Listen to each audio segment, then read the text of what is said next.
एक ऐसा सरकारी शेयर जो ना सिर्फ प्रॉफिट में है बल्कि मोनोपोली बिजनेस मॉडल के साथ चलता है। तो जय हिंद साथियों, मेरा नाम है जितेंद्र और आपका स्वागत है हमारे एक और ख़ास वीडियो में। तो साथियों, यहाँ पे बात हो रही है IRFC means Indian railway finance corporation limited के बारे में। तो तो थोड़ा सा कंपनी का मैं आपको परिचय करा देता हूँ थोड़ा सा अच्छे से। तो IRFC इंडियन रेलवेज़ की फाइनेंसिक आर्म है, यानी कि फाइनेंसिक भुजा है।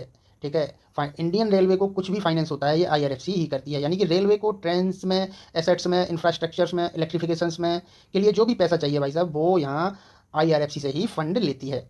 इसका बिजनेस मॉडल है लीजिंग, लोन फाइनेंसिंग, एसेट्स और लाइट ऑपरेशंस, जिसमें डिफ़ॉल्ट का ऑलमोस्ट 0% चांस होता है। डिफ़ॉल्टर इसमें नहीं हो सकता है भाई साहब। ठीक है साथियों, IFCI नहीं है, ये IRFC है, ये मोनोपोली है भाई साहब। क्योंकि इसमें भाई साहब कर्जदार कौन है इसमें बताइए आप? इसमें कर्जदार ही इंडियन रेलवे है, खुद इंडियन रेलवे इसमें बोरोवर है। ठीक है साथियों, तो कौन डिफ़ॉल्ट करेगा भाई साहब? वो ये लोग डिफ़ॉल्ट थोड़ी कर सकते हैं। ठीक है, खुद ही यहाँ पे IRCTC इसका जो है बोरोवर है।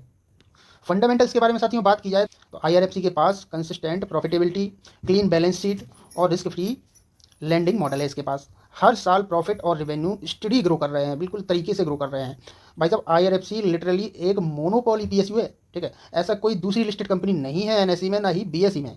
ठीक है साथियों, तो साथियों आप यहाँ पे देख सकते हैं भाई साहब, IRFC ने जो है 2023 और 24 में जो है, यहाँ पे आप देख सकते हैं 25 रुपये से लेकर भाई साहब, इसने 25 से जो ब्रेकआउट किया तो 25 रुपये से लेकर इसने जो है यहाँ पे 217 का जो है ज़बरदस्त रैली दिखाई इसने। आप देखिए 25 रुपये से 217 रुपये तक की इसने 2 साल के अंदर अंदर जो है रैली दिखाई। ठीक है, लेकिन अब ये कहाँ पे है? अब ये यहाँ पे 110 से लेकर और जो है 100-150 के बीच में जो है कंसोलिडेशन फेज में यहाँ पे अभी चल रहा है।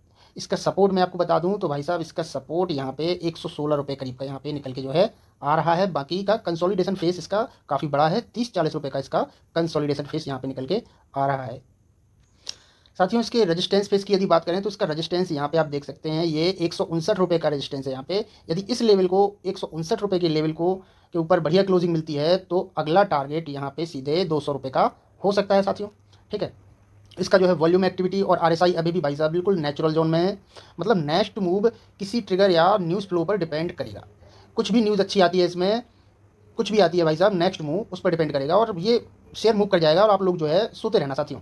ठीक है, आप जागना मत। कितना बढ़िया एवरग्रीन शेयर है भाई साहब, कहीं से कहीं तक कोई कमी नहीं है। बस सही जगह एंट्री लेने की देर है। यदि आपको लॉन्ग टर्म में यहाँ पे फोकस करना है तो भाई साहब यहाँ पे सही जगह यहाँ पे एंट्री लेने की जरूरत है। और अभी ये अपने कंसोलिडेशन जोन में है। बहुत टाइम दिया है भाई साहब स्टॉक ने, पहले भी बहुत टाइम दिया है यहाँ पे फोकस करने के लिए और अभी भी बहुत टाइम दे रहा है।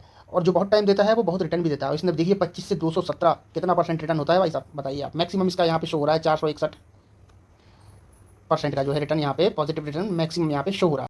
मेरे हिसाब से भाई साहब बहुत कम समय में बहुत बड़ा रिटर्न देके यहाँ पे शेयर गया है। अब मैं आपको बताऊं भाई साहब इसकी ग्रोथ कैसे हो सकती है। IRFC की डिमांड फ्यूचर में भी बिल्कुल गारंटीड है, मैं बता रहा हूँ आपको, क्योंकि रेलवे मॉडर्नाइजेशन कभी बंद नहीं होगा। गवर्नमेंट का 10 लाख करोड़ से ज़्यादा का रेलवे कैपेक्स है, मैं आपको बता दूं तो। बुलेट ट्रेन्स और इलेक्ट्रिफिकेशन और वंदे भारत जैसी नई योजनाएं जो है आने वाली हैं। ठीक है, इसके पॉजिटिव पॉइंट है आगे के फ्यूचर के लिए। IRFC की A-रेटेड बॉन्ड्स जो है और लोवेस्ट कॉस्ट की जो है कैपिटल है। ठीक है, यानी कि जितना भी रेलवे का एक्सपांसन होगा उतना ही IRFC के बिजनेस का भी एक्सपांसन होगा। ठीक है साथियों, रिस्क विस्क कुछ ज़्यादा इसमें है नहीं है। ठीक है, हाई गवर्नमेंट होल्डिंग है, गवर्नमेंट की सबसे ज़्यादा होल्डिंग है इसमें। प्रमोटर्स माल बिल्कुल नहीं बेच रहे हैं, इससे सप्लाई प्रेशर हल्का सा बन सकता है इसमें। थोड़ा मोड़ा नेगेटिव पॉइंट है इसके, ज़्यादा है नहीं है।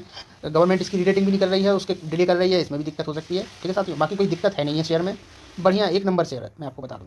तो साथियों यहाँ पे मैं आपको वैसे चेक करा देता हूँ इसका वन डे का। आप देख लीजिए, आज तो कुछ नहीं, फ्लैट 0.5% की यहाँ पे तेज़ी देखने को मिली है।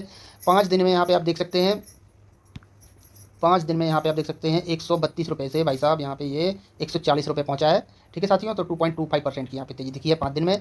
एक महीने में आप देख सकते हैं 0.5% के नेगेटिव रिटर्न दिए हैं। लेकिन यहाँ से आप देखिए 132 से जो है ये डायरेक्ट ये कहाँ पे पहुँचा है, 139 पर। तो ठीक ठाक रिटर्न मिल गए हैं भाई साहब। ठीक है, रैली अभी वो वाली आई नहीं है जिसका आपको इंतजार है, तो आप इंतजार करिए और जो है शेयर को ट्रैक जरूर करते रहिए, ताकि नज़र बना के रखना इस पर जरूरी है। तो भाई साहब IRFC एक low risk consistent return public sector का अंडरटेकिंग है, आपको मालूम है, जिसका बिल्कुल मॉडल बिल्कुल अलग है, स्टेबल है, रेलवे से जुड़ा हुआ है और जो खुद ही जो है एवरग्रीन सेक्टर है भाई साहब। ठीक है, शॉर्ट टर्म में कुछ करेक्शन या साइडवेज मूवमेंट जो है हो सकते हैं, लेकिन लॉन्ग टर्म के लिए भाई साहब स्टॉक पोटेंशियली रिवार्डिंग हो सकता है, आपको बताऊँ मैं। तो भाई साहब बताइए कि IRFC क्या है, एक मतलब क्वाइट परफॉर्मर बन सकता है या फिर अगला मल्टीबैगर? साथियों कमेंट करके ज़रूर बताइएगा। बाकी साथियों चलते हैं, नमस्कार।